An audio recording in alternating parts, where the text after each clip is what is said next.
ఓం గం గణపతియే నమః. స్వర్ణలక్ష్మీ నమస్తే అస్తు. పరబ్రహ్మ స్వరూపిణి రాజ్యం దేహి ధనం దేహి సర్వకామాంచ దేహి మే. ప్రతి ఒక్కళ్ళకి స్వర్ణలక్ష్మి అమ్మవారు బ్రహ్మ జ్ఞానాన్ని ఇవ్వాలని, తద్వారా ప్రతి ఒక్కళ్ళు ప్రతి నిమిషము చక్కగా నవ్వుతూ హ్యాపీగా ఉత్సాహంగా ఉండాలని, అలానే కొన్ని సందర్భంలో మనకు నచ్చినవి వస్తాయి, కొన్నిసార్లు కొంచెం లేటుగా రావచ్చు. అలానే మనకు నచ్చిన వాళ్ళు కొన్నిసార్లు మన దగ్గర ఉండవచ్చు, కొన్నిసార్లు దూరంగా ఉండవచ్చు. ప్రతి సందర్భంలో కూడా ప్రతి ఒక్కళ్ళు చక్కగా నవ్వుతూ హ్యాపీగా ఉండాలని, ఉత్సాహంగా ఉండాలని, అలానే మనస్తత్వం మనకి అమ్మవారు ఇవ్వాలని చెప్పేసి మనం కోరుకుందాం. అంతేకాకుండా అమ్మవారు మనకి ధనాన్ని ఇవ్వాలి, ఐశ్వర్యాన్ని ఇవ్వాలి, సర్వకామాంచ సిద్ధి, అనుకున్న ప్రతి కొరకు కూడా నెరవేరాలి.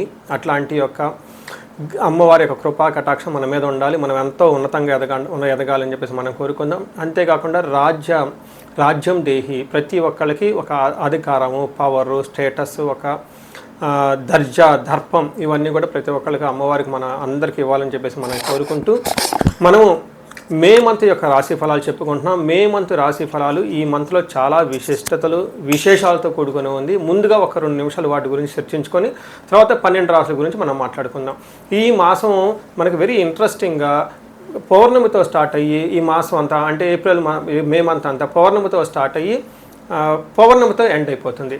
మనం చూసుకుంటే ఇందులో వైశాఖ మాస పౌర్ణమితో స్టార్ట్ అయ్యి జ్యేష్ఠ మాస పౌర్ణమికి మనకి మే మంత్ అంతా ఎండ్ అయిపోతుందని గమనించుకోవాలి. ఇందులో 3 ముఖ్యమైన విశేషాలు ఉన్నాయండి. ఒకటి, ఈ మంత్ మనకి బిగినింగ్లోనే బుద్ధ పూర్ణిమతో స్టార్ట్ అయిపోతుంది. దీన్ని గురు పూర్ణిమ అంటారు, బుద్ధ పూర్ణిమ అని అంటారు, వైశాఖ మాస పూర్ణిమ అంటారు. చాలా చాలా విశిష్టత కలిగిన పూర్ణిమ. పర్టికులర్గా గురువుకు సంబంధించి, చంద్రుడికి సంబంధించి ఎవరైనా కనుక దోషాలు ఉంటే ఆ రోజున మెడిటేషన్, ధ్యానం చేస్తే చాలా బాగుంటుంది. కొన్ని వైష్ణవ టెంపుల్లో విష్ణుమూర్తికి కళ్యాణ మహోత్సవం కూడా జరుపుతూ ఉంటారు. చాలా చోట్ల జాతరలన్నీ జరుపుతూ ఉంటారు. ఒక వెరీ ఇంట్రెస్టింగ్, చక్కగా బాగా ఎంజాయ్ చేయవలసిన పౌర్ణమి వైశాఖ మాస పౌర్ణమి. తర్వాత మనకి 12 తారీఖు హనుమత్ జయంతి ఉంది. ఇది చాలా చాలా ముఖ్యం. పర్టికులర్గా ఏలినాటి శని ఎవరికైతే ఉంటుందో, తర్వాత కుజదశ, కుజుడు అనుకూలంగా ఎవరికైతే ఉన్నారో వీళ్ళు ఈ హనుమత్ జయంతిని చక్కగా జరుపుకోవాలని నేను కోరుకుంటున్నాను. ఆస్ట్రాలజికల్గా అంటే జ్యోతిష శాస్త్రం ప్రకారం ఒక ముఖ్యమైన విషయం ఉందని అందరికీ బాగా తెలిసింది, కర్తరి అంటారు. అంటే సూర్యుడి కృతికా నక్షత్రంలో ప్రవేశించిన తర్వాత సూర్యుడి యొక్క తీవ్రత చాలా అధికంగా ఉంటుంది కాబట్టి ఈ 13 రోజులు 15 రోజులు కర్తరి అంటారు. ఈ రోజుల్లో ఎక్కువగా మంచి మంచి పనులు చేయకుండా నిషిద్ధం అని చెప్తూ ఉంటారు. అంటే ఈ మాసంలో కర్తరి వచ్చేటప్పటికి 11వ తారీఖున కర్తరి స్టార్ట్ అవుతుంది, 28వ తారీఖు కర్తరి ఎండ్ అయిపోతుంది అనమాట. ఈ ఉన్న మధ్యలో 15-16 రోజులు మనం చూసుకుంటే కర్తరి అంటారు. ఈ కర్తరిలో జనరల్గా బావులు తవ్వటాలు, తర్వాత వ్యవసాయానికి సంబంధించిన పనులు స్టార్ట్ చేయటాలు, వివాహాలకు సంబంధించి లేదా కొంచెం గృహప్రవేశాలు లాంటివి చేయకుండా ఉంటే మంచిది. అయితే ఈ కర్తరి ఆధ్యాత్మికానికి సంబంధించిన పనులు చేయడానికి చాలా చాలా యోగ్యతనిస్తూ ఉంటుంది. హోమాలు చేసుకోవచ్చు, విద్యారంభం చేసుకోవచ్చు, చాలా మంచి మంచి పనులు, ఆధ్యాత్మిక సంబంధించిన ఎలాంటి పనులైనా చక్కగా చేసుకోవచ్చు. అలానే ఇంటికి సంబంధించిన పనులు, పాత ఇంటికి సంబంధించిన పనులు అవన్నీ చక్కగా చేసుకోవచ్చు. ఆల్రెడీ అంతకుముందు వివాహానికి సంబంధించిన పనులు చేస్తుంటే ఈ టైంలో కూడా కంటిన్యూ చేసుకోవచ్చు. అయితే కొత్తగా మాత్రం కొన్ని విషయాలు మాత్రం చేయకూడదని చెప్తుంటారు. సో ఇందులో ఇంతే కాకుండా జ్యోతిష శాస్త్రం ప్రకారం 4 గ్రహాలు ఈ మాసంలో కూడా మారుతూ ఉన్నాయి. ఇది కూడా ఒక ముఖ్యమైన విషయం. మనం ఇక ముందు వీడియోలో ఈ 4 గ్రహాల యొక్క ఇంపాక్ట్ ప్రతి రాశికి ఎలా ఉందో మనం తెలుసుకుందాం. మే మాసంలో కర్కాటక రాశి వారికి ఒక్క ముక్కలో చెప్పాలంటే బాగుందని మనం చెప్పుకోవచ్చు. చాలా గ్రహాలు అనుకూలంగా ఉన్నాయి. జాబు లేని వాళ్ళకి ఖచ్చితంగా జాబ్ వచ్చే అవకాశం ఉంటుంది. ప్రమోషన్ గురించి ఎవరైతే కనుక చూస్తూ ఉంటారో వాళ్ళకి ప్రమోషన్స్ వచ్చే అవకాశం కూడా ఉంటుంది. ఎవరైనా కనుక ఇప్పటిదాకా క్లారిటీ లేకుండా ఉంటే లైఫ్లో పర్టికులర్గా ఉద్యోగ రీత్యా చాలా క్లారిటీ వచ్చే అవకాశం ఉందని గమనించాలి. మనం ఇందులో ఉన్న నక్షత్రాలు చూస్తే పునర్వసు 4వ పాదం, పుష్యమి 1, 2, 3, 4 పాదాలు, ఆశ్లేష 1, 2, 3, 4 పాదాలంతా ఈ కర్కాటక రాశిలో ఉంటారు. పేరు బలం బట్టి మనం చూసుకుంటే హీ, హూ, హే, హో, హ, డాడీ, డూడే అన్న లెటర్స్ అంతా కూడా కర్కాటక రాశిలో ఉంటారు. ముందుగా చెప్పుకున్న విధంగా 4 గ్రహాలు మారుతున్నాయి. శుక్రుడు 11వ తారీఖున, 14వ తారీఖున వచ్చి కుజుడు 14వ తారీఖున, శుక్రుడు ఇందులో కుజుడు 11వ తారీఖున, శుక్రుడు 14వ తారీఖున, బుధుడు, సూర్యుడు 15వ తారీఖు మారుతూ ఉండటంతో ఈ యొక్క గ్రహాల మార్పు ఈ మనకి కర్కాటక రాశి వాళ్ళకి ఎలా ఉందో చూద్దాం. ఇందులో మనకి లఘు గోచారం, సూక్ష్మ గోచారం ప్రకారం తీసుకుంటే 10 నుంచి 11కు మారడంతో సూర్యుడు మంచి రిజల్ట్ ఇస్తున్నాడు అని గమనించుకోవాలి. ఏ ప్రకారంగా క్రియాఫలం, చేస్తున్న పనికి సరైన ఫలితం ఉంటుంది. తర్వాత విత్త లాభం, ధనం చాలా బాగుంటుంది. పుష్టిగా ఉంటారు, ఆర్థికంగా బాగుంటారు. అయితే దుఃఖప్రదంగా ఉండే అవకాశం కూడా ఉంటుంది. దేనికో వృధాగా ఏమంటే టూ మచ్ ప్రెషర్ అయ్యి దాని ద్వారా కొంచెం బాధపడే అవకాశం కూడా ఉంటుందని గమనించాలి. ఇందులో మనకు పాజిటివ్‌గా దాదాపు 70% ఉంది. ఒక 30% మాత్రం కొంచెం ఛాలెంజింగ్‌గా ఉంటుందని గమనించుకోవాలి. ఫస్ట్ సూర్యుడు 11వ హౌస్‌లో ఉండటంతో ఇది ఒక మంచి పొజిషన్, ఒక మంచి పరిస్థితి అని గమనించుకోవాలి. ఏ ప్రకారంగా అంటే అర్ధచ్చ స్వకులాచారః గృహే నిత్యోత్సవం శుభం నిత్య మాధుర్య భుక్తిచ్చ ఏకాదశికే రవి అంటారు. అంటే 11వ స్థానంలో గనక సూర్యుడు ఉంటే వీళ్ళకి అర్ధచ్చ ధనం ప్రకారం బాగుంటుంది. కులాచారః అంటే పండగలు, ఫెస్టివల్స్ అవన్నీ చక్కగా అటెండ్ అవుతూ తర్వాత వెకేషన్‌కి వెళ్తూ ఉంటారు. గృహే నిత్య ఉత్సవం శుభం శుభకార్యాలు బాగా జరుగుతూ ఉంటాయని గమనించుకోవాలి. నిత్య మాధుర్య భుక్తిచ్చ అంటే ఎప్పుడు చక్కగా మంచి మంచి పార్టీలు, ఫంక్షన్‌లు అటెండ్ అవుతూ చక్కగా ఉంటారని గమనించుకోవాలి. ఉద్యోగ ప్రాప్తి, ధనలాభము మంచి జరుగుతుందని గమనించుకోవాలి. అంటే సూర్యుడు ఒక మంచి పొజిషన్‌లో ఈ రాశి వాళ్ళకు ఉన్నారని గమనించాలి. అయితే కుజుడు వీళ్ళకి 10వ స్థానంలో ఉండటం, తర్వాత సదా ఉద్యోగ సంచారం, ఉద్యోగంలో బాగా తిరుగుతూ ఉంటారు. కొంచెం ప్రెషర్ ఉంటుందని గమనించాలి. నిత్య క్లేశం, సదా వ్యాధి, సదా భోజన దుర్బలం, టయానికి భోజనం తినకపోవటము, తద్వారా గ్యాస్ట్రైటిస్ రావటము, తర్వాత మానసికంగా టెన్షన్గా ఉండటం, గుబులుగా ఉండటము, ధైర్యం సాహసం లేకుండా నిరుత్సాహంగా ఉండే అవకాశం ఎక్కువ ఉంటుంది. తద్వారా జాబులో కూడాను విపరీతంగా తిరుగుతూ ఉండే అవకాశం ఉంటుందని గమనించాలి.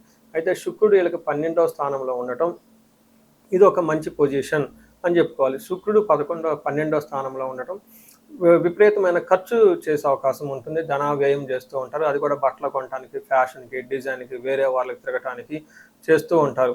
వీటితో పాటుగా వ్యవసాయానికి సంబంధించి, వ్యాపారానికి సంబంధించిన వాటిలో ఆటంకాలు కలుగుతాయని గమనించుకోవాలి. శత్రుపీడం, చోరబాధ, మహాభయం అంటే కృష్యాది సర్వ విఘ్నం అంటే కష్టపడితే సరిగ్గా పని రాకుండా ఆటంకాలతో కూడుకున్న రిజల్ట్ వస్తుంది. తద్వారా విపరీతంగా భయాన్ని గొలిపే పరిస్థితులు ఉంటాయని గమనించాలి.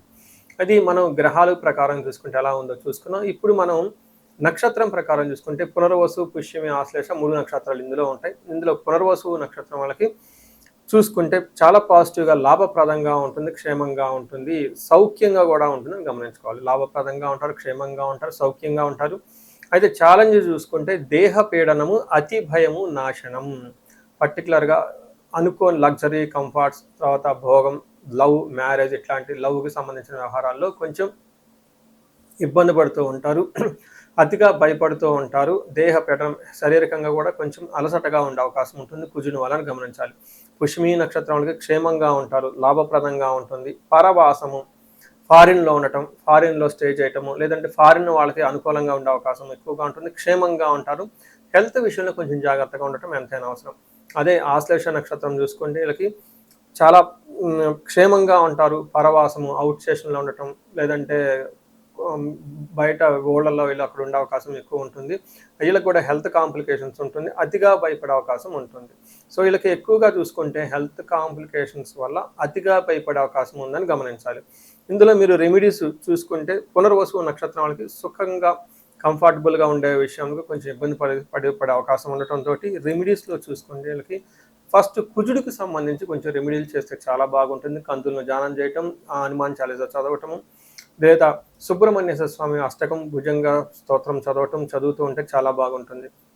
అయితే ఇండివిజువల్గా మనం చూసుకుంటే ఈ రాశి వాళ్ళకి ఆదిత్య హృదయ స్తోత్రం చదువుతూ ఉంటే చక్కగా జాబులో ప్రమోషన్స్ వచ్చే అవకాశం ఎక్కువగా ఉంటుంది. హనుమాన్ కార్యసిద్ధి మాత్రం చదివినా కానీ బాగుంటుంది. సో ఈ రాశి వాళ్ళకి ఒక బెస్ట్ టైం అయితే ఖచ్చితంగా ఉంది. ఛాలెంజెస్ చాలా తక్కువగా ఉందని గమనించాలి.